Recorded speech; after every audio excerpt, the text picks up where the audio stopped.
eines der beliebtesten Fahrzeuge hier bei Frankia. Ich stehe mit Luc Schütters. Ja. Ich bin Export Sales Manager bei Frankia, betreue unter anderem die nördlichen, westlichen und östlichen Länder von Deutschland und ja, freue mich heute mit euch hier zu sein. Was macht denn dieses Fahrzeug jetzt so beliebt bei euch? So, also wir haben hier ein F-Line A47 Plus.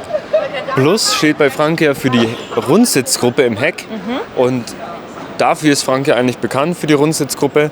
Und Ist auch gar nicht so üblich im Wohnmobil, ne? Eher so im Wohnwagenbereich. Genau, ist im Wohnmobilbereich gar nicht so üblich. Ja. Gibt eigentlich nur wir und noch einen anderen Hersteller, die das so in der Dimension machen und in der Länge machen.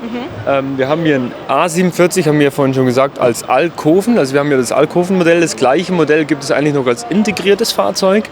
Und 7,47 sagt es ja fast, etwa 7,4 Meter lang. Ein bisschen länger ist er. 7,58 dürfte er genau sein. Bleiben wir mal hier stehen.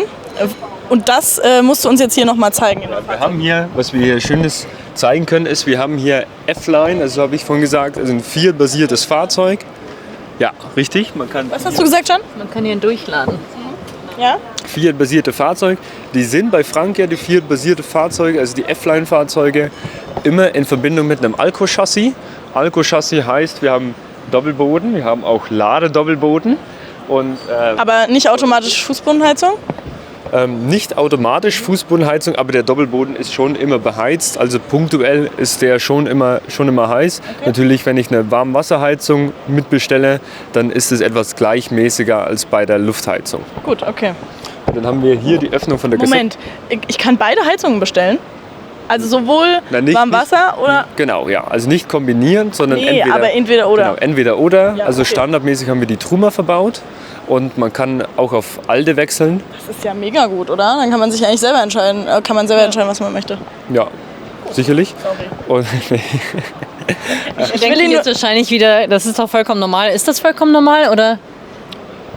Ne, ich würde jetzt nicht, also ich sag mal, in dem Segment, wo wir mit Frankia sind, da ist es schon relativ normal, dass man zumindest die Option hat von der Alde-Heizung.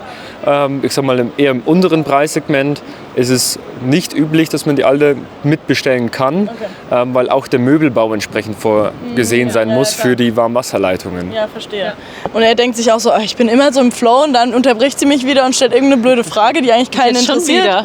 Jetzt schon wieder? Okay, weiter geht's. Was ist hier hinter? Ja. So, hier waren die Kassettentoilette drunter, dahinter, nicht drunter.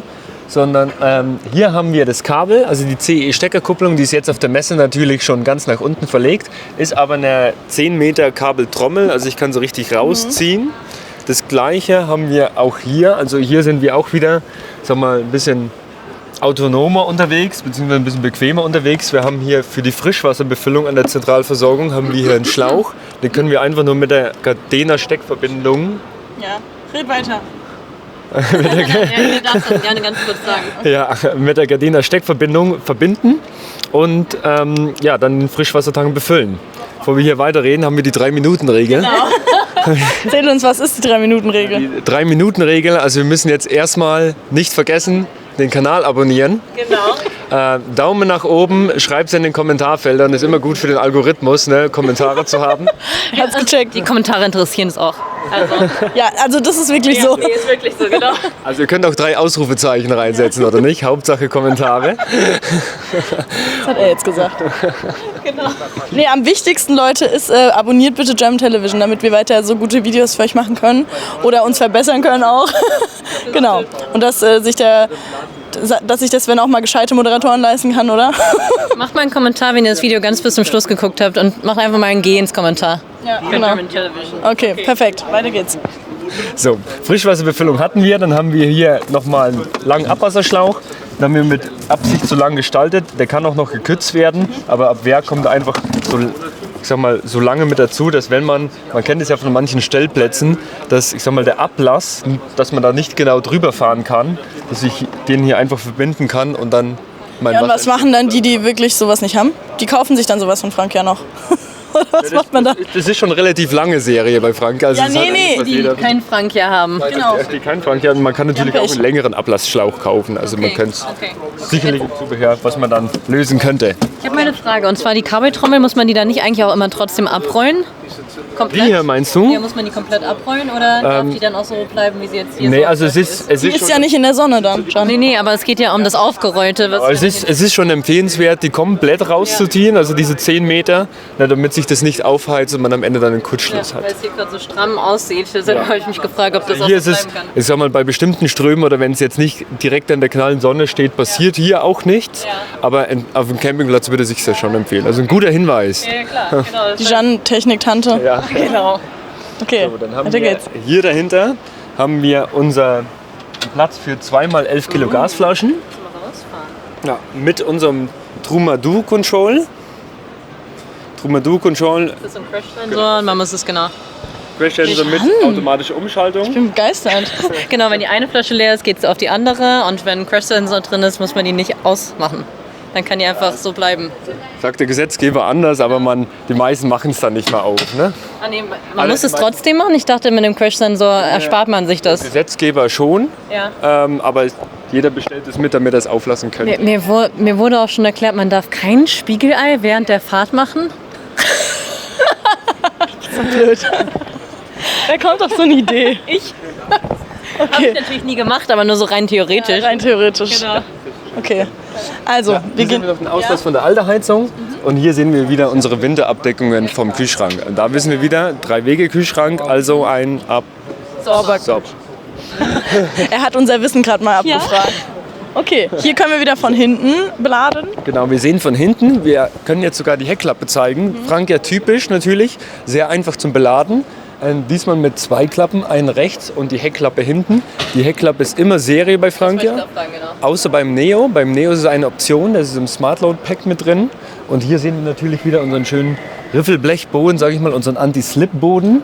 Unsere Elektrozentrale, wie es bei den Plus-Modellen so üblich ist, hinten in der Heckgarage. Ja, Und schön verstaut natürlich in der Tür die Markisenkurbel. okay. Sehr aufgeräumt wirkt das Ganze. Ja, Sehr schön. sehr schön. Ich glaube, wir können mal reinschauen, oder? Wie sieht's aus? Wir versuchen es zumindest. Ja, okay. Wir haben hier, bevor wir reingehen, Ja. haben wir hier, die Öffnung hatten wir ja vorhin schon gesehen. Wichtiger Hinweis nochmal wegen der Tür. Die Tür, Ja, bitte nochmal. wir haben hier eine Haarteiltür mit 3-Punkt-Verschluss. Machen wir es nochmal mit dem Schließen Ja, und dem gerne, Zumachen? gerne. Für die, die das andere Video nicht sehen. Mikrofon dran. Ja. Ja, dann halten wir, ich mache hier einmal zu und das hört sich einfach so satt an. Ne? Ja. Mach mal bitte. Ja. Ach, schön. Jetzt so dreimal die Tür offen sind. Genau. Und was habe ich jetzt davon? Dass das so. Das ist ein 3-Punkt-Verschluss, Ja. also ist nochmal sicherer, kann nochmal schwerer aufgebrochen werden dann am Ende. Und es ist natürlich auch sehr massiv gesamt. Ne? Das ist jetzt ein Grund, warum man sich für ein Fahrzeug mit Haarteiltür entscheiden sollte. Okay, da habe ich Mal verstanden. hier stehen, wir haben ja noch gar nicht alle Daten genannt. Wie viel wiegt der jetzt? Der ist ein 4,5 Tonnen Fahrzeug, Ja. wichtiger Hinweis. Ja. Es handelt sich um 4,5 Tonnen Du bist so gut. ohne Tandemachse, also nur mit 2 Achsen, eine vorne, eine hinten. Da sind wir auch begrenzt bei Alco bei 4,5 Tonnen. Für uns tatsächlich ab Werk. Alles, was drüber ist, also die 5,5 Tonnen Fahrzeuge, die kennt man ja, die haben dann eine Doppelachse hinten. Ist bei uns beim A47 aber nicht vorgesehen. Ja. Zuladung? Zuladung sind wir hier noch etwa bei 400 bis 500 Kilogramm. Okay. Und wie viel, ja, Preis ist auch wichtig, aber wie viel, vielleicht darfst du auch gleich beide Fragen beantworten. Wie viel Frischwasser, wie viel Abwasser? Ja, wir sind, kommt auf die Option drauf an, also bis zu 250 Liter Frischwasser und dann bis zu 180 Liter Abwasser haben wir hier. Und Jan ist schon wieder verliebt, aber in den Hund. Guck mal. Jan, wir müssen arbeiten. Aber der überkreuzt die Fuß. Okay. Dann natürlich, dann muss man, ja. Okay, und Preis? Brav, ne? Preis liegen wir hier, wir sehen es hier gerade eingeblendet, vielleicht kannst du noch mal drauf zeigen. Bitte bleib jetzt mal ernst. 122,4 im Anfangspreis und so wie er genau hier steht mit den ganzen Optionen 146,4, da wird auch schon das Messepaket und alles eingeblendet, wir haben gleich alle Daten. 2,3 Meter breit, wie wir vorhin gesagt haben, 7,5 Meter lang, 2,3 Meter Innenraumstehhöhe, ist auch immer sehr, Sehr wichtig. gut, ne? Vor allem Ja. für dich. Ja. Wenn wir jetzt auch gleich mal den Unterschied sehen können. Ich würde sagen, wir gehen mal rein, oder? Du bist sogar auf der ersten Stufe. Der Ja. zweiten nicht mehr, ne? Ja, wir haben es vorhin schon mal ausprobiert. Also nicht hier, aber vorhin. Okay, dürfen wir mal rein? Ja. So, nicht erschrecken, wir haben eine Kamera dabei. Dann haben wir hier natürlich, bevor wir reingehen, wieder Frank ja typisch, ich mach's wieder auf. Diesmal mit einem Doppelboden. Wir sehen schon, wie Bist du hingefallen, John? viel Platz wir hier haben. Stufe war gerade irgendwie zu klein für mich. Das da ist jetzt aber wirklich riesig. Also da sieht man das nochmal genau. passen einige Schuhe rein. Ja, Ne? das stimmt. Dann würde ich einfach mal hinten zur Hecksitzgruppe gehen. So, dann sehen wir es hier. Wir haben hier eine Rundsitzgruppe, ein richtiges U, sage ich mal. Als A47 Plus. Das Gute an unserem 47 Plus Modell ist, dass es als 4-Personen-Fahrzeug verfügbar ist. Also wir haben 2 Sitze vorne und wir können noch 2 Sitze hier hinten mit dazu bestellen. Beim I oder A680 Plus ist es anders. Da können wir lediglich auf einer Seite einen Sitz mitbestellen. Das ist insgesamt ein 3-Personen-Fahrzeug. Ich finde das Raumgefühl hier sensationell. Sensationell war immer das Wort, was er immer verwendet hat, ne? Achso, ja, okay. Ich dachte, er hat immer irgendein anderes Wort verwendet. Okay, Entschuldigung, ich bin schon wieder voll abgeschliffen. Ja. Bitte weiter. Wir sehen hier auch den erhöhten Boden. Durch den erhöhten Boden ist es gut. Also dadurch gewinnen wir eigentlich unsere Heckgarage hinten. Also dadurch haben wir 1,5 Meter Heckgaragenhöhe. Deswegen ist hier diese Stufe Ja, drin. man braucht es ja auch nicht höher, oder? Ja, höher braucht man ja. Oder nicht mehr Platz hier. Nee, weil man hier ja sitzt, genau, sicherlich. genau. Ja. Verständlich, ja. Von dem her war das der Grund, dass wir gesagt haben, okay, da brauchen wir die Stehhöhe, Genau. die 2,3 Meter nicht unbedingt. Schön hier ist auch, dass wir einen sehr großen Tisch haben, den wir komplett verschieben können. Wir können den auch ablassen und wir können aus dieser riesen Sitzgruppe hier können wir auch nochmal ein Bett formen. Dafür einfach ein Matratzenstück einlegen und dann haben wir hier so eine riesengroße Liegewiese. Ja. Für die Großfamilie ist hier also Platz. Ja. Also Würde ich zum glaub, Sitzen. Zum Sitzen zumindest, ja. Hier auch schon mal. Ja. Das hier ist wahrscheinlich schon ein Teil der Küche. Ja, wie man Ja, sieht. ist Ist ja eigentlich egal. Ist ja alles irgendwie so übergehend, ne? Ein Aber Kochdreieck drin, ne? Herd, Kühlschrank. Ja, und was ist das neben dem, wie hast du es genannt, Tech Tower? Ist das ein Kleiderschrank? Ja, richtig, ja, dann Kleiderschrank. öffnen wir doch den nochmal. Ja, und das liebe ich bei Frank, ja, dass Ja. das alles so gut beleuchtet ist. Weil es kann ja auch mal dunkler sein und man sucht irgendwas im Schrank. Und was ich auch liebe, macht dann gleich mal einen kleinen Schwenker. Wir haben hier einen körpergroßen Spiegel. Das ist echt genial. Weil das ist nicht so selbstverständlich. Und hier ist der Tech Tower für die Männer, Ja. genau. Ja, was ja eigentlich gar nicht so stimmt, ne? Die denkt sich immer Stereotyp an. Ich guck schon wieder. Wäre ich eine Barbie, wäre ich Stereotyp Barbie. Ja, genau. Deshalb, ja. Ja, John hat auch passend als Mädchen so eine Farbe an. Ja, hat man ja gerade eben im Spiegel gesehen. Ja. Natürlich, aber es ist kein Rosa. Ja, stimmt. Altrosa. Rosa. Auch nicht, das geht schon ins Lila. Okay, Entschuldigung. Ist ja trotzdem eine Ich habe Mädchenfarbe. Pastell-Aubergine an. Alles klar, vom Pastell Aubergine bis zum Schrank hier. Genau. Ach, da ist wieder das. Kann es sein, dass hier ein WLAN Ja, richtig. ist? Genau. Oder LTE. Ja. Genau. Dann haben wir die ganze Beleuchtung hier, weil du es vorhin angesprochen hast, bei Frank ja auch immer im Serienzustand dimmbar. Also rundherum die ganze Beleuchtung, sowohl die Spots als auch oben die Ambiente-Beleuchtung, die ist dimmbar. Also die kann man runterdimmen oder heller machen. Für einen romantischen Abend mit Wein. Zum Beispiel. Dann, was wir... Oh, Wir haben die Fenster, glaube ich, noch gar nicht erwähnt, oder? Muss man hier so die großen zwei- Fenster, ja. Wir haben genau. hier im Serienzustand ein Heki 3, also ein sehr großes Heki. Und als Option können wir hier 2 Hekis mitbestellen. Unter anderem auch für die Durchlüftung. Ne? Man ist ja sowieso von Fenster hier umgeben. Also wir können sowohl nach hinten, ist gar nicht so üblich eigentlich, dass man im integrierten oder im teilintegrierten Wohnmobil, dass man da ein Fenster hinten hat. Ne? Das ist ja schön, dass man mal hinten rausgucken kann. Ja, vor allem, dass man eigentlich ums komplette Fahrzeug ja gucken kann dann. Oder halt komplett außenrum. Ja. Wenn man einen schönen Spot auf dem Campingplatz gerade auf einer Seite hat, ne, dann sehe ich Ja, den genau. von überall aus. Das ist natürlich schön. Die ganzen Schränke haben wir natürlich schon mal reingeguckt. Und ja, was wir auch haben, ist natürlich Stauraum und Technik im Doppelboden. Das zeigen wir jetzt vielleicht auch einfach mal. Sehr gerne. Hier jetzt den Frischwassertank. Ja. Und dahinter machen wir die nächste Klappe gleich auf. Ja, dann haben wir hier die alte Heizung drin. Alte kompakt. An derselben Stelle wäre ja dann auch die andere Heizung, oder? Je nachdem, was man halt wählt. Richtig, ja. Richtig. Dann haben wir hier die ganzen Schübe. Hast du schon mal rein gefilmt, glaube ich, vorhin, ne? Ja, die zwar noch nicht, aber genau, können ja mal gerade öffnen. Genau. Und das Ganze. 2 Flammenkocher, optional auch als 3 Flammenkocher. Und dann haben wir hier eine Küche mit Das der ist ja cool. Küchentoilette. Ja.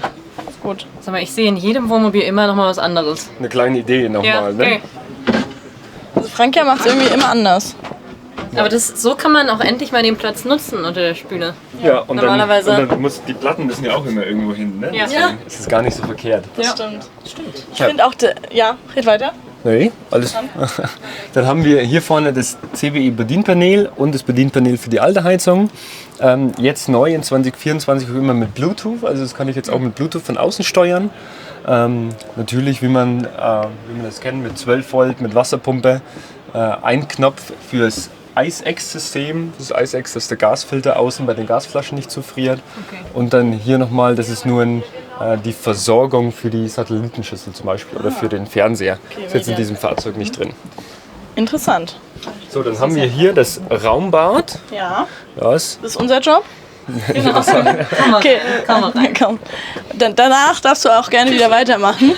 So, aber das ist unser Job, weil so cool. ich will ja nicht arbeitslos werden. Er macht das so gut, Ja, oder? er macht es so gut, ich habe schon Angst um meinen Job. Also, hier haben wir noch ein bisschen Staufach und was uns sehr gut gefallen hat, hier auch bei dem letzten Frankia. So wir haben banal, oder? Ja, so banal, aber auch so gut. Ein Mülleimer ist auch echt im Bad, finde ich, ziemlich wichtig. Ja.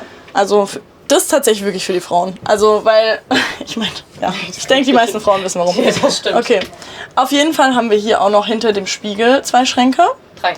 3. Sogar noch Du hast einer. recht. Schönes Waschbecken, finde ich, also auch designmäßig gut gelöst. Wir haben auch, Moment, ich zeig's gleich mal, also hier noch der 3. Schrank. Wir haben auch hier noch genügend Freiheit, Beinfreiheit, also in alle Richtungen, weil ich meine, die Tür kann man zwar zumachen. Ah ja, eine richtige Keramiktoilette. Okay, Auch Keramik. sehr schön. Und eine sehr, sehr große und geräumige Dusche mit schönem Designelement, würde ich sagen. Und ein Handtuchhalter. Und noch ein Handtuchhalter. Beheizt. Ja, ich glaube, wir haben alles genannt. Und jetzt darf er auch wieder dazu. Zurück zu Lück. Okay. reimt sich, ne? Ja. Das reimt sich. Ist dir noch nie aufgefallen? Nee? Echt nicht? Nee, sind ganz, ganz neu. Also ich steige dann einfach mal vorne beim Bett mit ein, aber Ja. es ist natürlich schon sehr viel umgebaut. Ich laufe einfach mal nach vorne. Ja, gern. Ich find's super. Ja. Ich find's richtig gut gelöst, weil gerade, echt so cool, also der viele Treffer. denken, wenn man Alkoven hat, ist total unkomfortabel, ist sowieso nur Querschläfer, ich muss da irgendwie hochkrabbeln. Nee, hier ist total easy. Ja, also wir haben hier eine richtig Der macht große es für Leiche. uns Ne? sogar vor. Ja, er macht's vor. Leg dich Wir müssen bitte ja auch mal sagen, hin. Er ist ja knappe 2 Meter groß. Genau, das wollte ich mich gerade sagen. Leg dich bitte mal hin, dass man auch erkennt, du passt da auch rein. Das ist die kurze Seite sogar. Achso, okay, da passt er nicht so gut hier rein. hin? Aber es geht. Ja, also hier geht es sicherlich. Ja, Also unglaublich. von der Länge her passt das. Ja. Und ja, das Gute, Die was kurze wir Seite. Ist das Relativ- länger oder was da hinten? Bitte? Ist, Hier ist noch länger, weil hier die Tür ist. ah, okay. Also das heißt, du würdest hier in dem Fall die rechte Seite wählen. Würde ich, ja. Die Tür natürlich mal zur Abtrennung vom Schlafbereich, also die können wir auch ganz normal rausziehen. Relativ neu auch bei uns im Alkoven ist, dass wir inzwischen ein Frolli-Teller-Federsystem darunter verbauen und kein Abstandsgewirk mehr. Was ist besser daran? Formt sich das besser an den Körper oder? Genau, richtig. Also es ist Was ein ist bisschen, das, leichter? genau. Nee, leichter ist es tatsächlich nicht, so ein bisschen Ach so, okay. schwerer. Echt? Das Abstandsgewirk ist nur, man kommt aus dem Bootbereich ursprünglich, ne, ist nur diese dünne schwarze Folie, sage ich mal, mehr oder weniger, wie es aussieht. Federt zwar auch sehr gut, aber hat natürlich nicht so viel Platz zum Federn, lediglich so viel. Und okay. ja, das ist jetzt nicht. So komfortabel. Das normale Bettenrost war für mich sowieso immer schon so ein bisschen fragwürdig. Okay. Aber es wird ja eigentlich in den ganz normalen Betten immer noch so gemacht, Ja. ne? Seit Ja. Jahrzehnten. An manchen Stellen gibt es dann auch sowas noch mit eingebaut Ja. dazwischen. Ah, jetzt Das hier ist die noch. Treppe weg. Okay. Haben wir hier noch Oh, mega. Emma. Ja, Apothekerschränke. Okay. Das ist irgendwie, die Ja. funktionieren richtig gut, ne? Ja, absolut. aber das würde ich wahrscheinlich sogar mit dem Bad kombinieren. Da würde ich mir alles einbauen. Oh. Ja. Hier nochmal. Passt das, wenn du hier filmst? Ja. Okay. Und hier nochmal den langen Durchgang, haben wir ja vorhin schon mal gesehen. Kommen wir auch von hier. Wahnsinn. Das ist gut. Okay. Also nicht nur von außen beladbar, sondern auch von innen. Warte, damit das die Leute auch nochmal besser sehen. Genau. So ist perfekt. Super. Okay. So, dann haben wir hier vorne natürlich das Fiat-Chassis. Das Schöne am Alkoven ist ja irgendwo, dass man das komplett voneinander abtrennen kann. Also in dem Moment, wo ich in den Wohnbereich reingehe, dass ich hier einfach sage, okay, ich sehe hier mein Chassis gar nicht mehr vorne, sondern ich bin jetzt nur noch hinten im Wohnbereich. Dann haben wir die 2 Sitze vorne natürlich und hier vorne das neue Fiat Ducato Chassis mit dem 10 Zoll Radio, was auch neu ist in diesem Jahr. Okay. Fass gerade nochmal die Neuerungen zusammen. Also Chassis hast du gerade genannt. Ich meine, allgemein haben wir hier in dem Fall natürlich den neuen Fiat, das 10 Zoll Radio haben wir natürlich mit drin und ansonsten haben wir bei dem Platin hatten wir ja vorhin bei den 2024er hatten wir die größere Batterie, die größere Klimaanlage und ja, die Weltneuheit, die haben wir auch abgefilmt, den Frank Janau, die Vorstellung, das ist auch unbedingt ein Video eigentlich, was die Leute sehen müssen. Absolut. Aber das ist jetzt eigentlich ein Klassiker, ne, den wir hier zeigen. Ein A47, der ist schon seit einigen Jahren jetzt bei Frank im Programm. Top 3 hatten wir ja vorhin schon gesagt, weil wir einfach im Top-Level-Bereich bis 5,5 Tonnen gibt es gar nicht mehr so viele Hersteller, die einen Alkoven bauen. Wir machen es noch und deswegen funktioniert er eigentlich bei uns sehr, sehr gut. Er kommt sehr gut bei den Leuten an. Neu ist ja auch nicht immer besser, oder? Manchmal ist das altbewährte ja auch gut.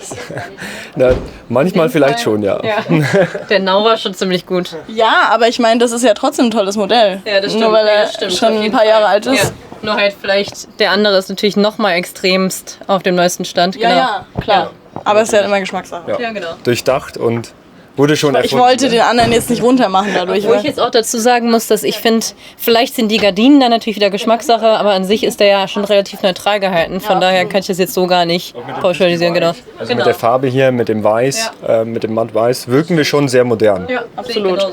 Gut, lass uns mal nach draußen gehen. Ja. Shan, noch eine Frage? Ich habe nur gerade gesehen, hier sind auch so viele Hickeys noch in der Reihe. Ja, auch das hier im Alkoven ist gut, oder? Vor allem, dass man dann auch eins vielleicht nochmal umfunktionieren kann mit dem Max-Fan. Ja. Genau. Ja, genau. Und das ist auch schön hier im Alkoven, weil das wirkt ja sonst manchmal ein bisschen beengt. Weil ich meine, die Decke ist halt da nicht so hoch, aber das Fenster macht da nochmal einiges aus. Das stimmt. So, lass uns rausgehen. Sonst sprengen wir wieder die 30 Minuten. So, Preis hier von dem nochmal? Haben wir das schon besprochen? Ja. Ja, wir waren bei 122 und dann am Ende bei 146. Okay. 46, glaube ich.